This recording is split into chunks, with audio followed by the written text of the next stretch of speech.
बिस्मिल्लाहिर्रहमानिर्रहीम। अस्सलामु अलैकुम नाज़रीन, आज की इस वीडियो में हम आपको करबला के बाद यजीद की हलाकत का वाक़या सुनाएंगे। इस वाक़े को पूरा समझने के लिए आपसे हमारी ये गुजारिश है कि आप हमारी इस वीडियो को एंड तक लाजमी देखें। इस वीडियो को लाइक करें, शेयर करें और हमारे यूट्यूब चैनल को सब्सक्राइब करें।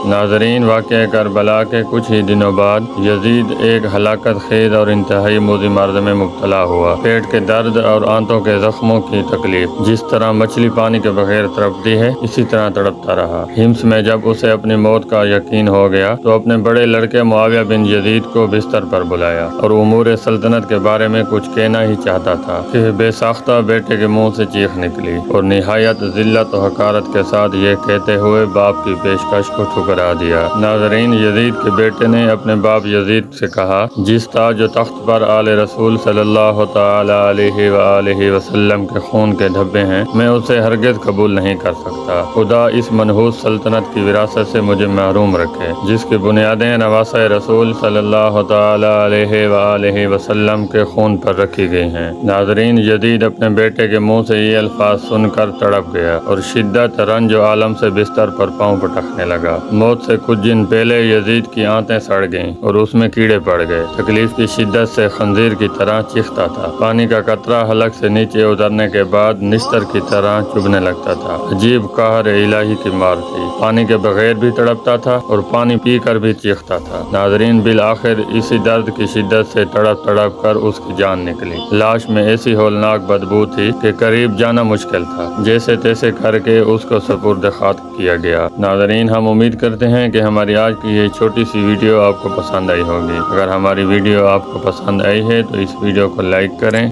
शेयर करें और हमारे यूट्यूब चैनल को सब्सक्राइब करें।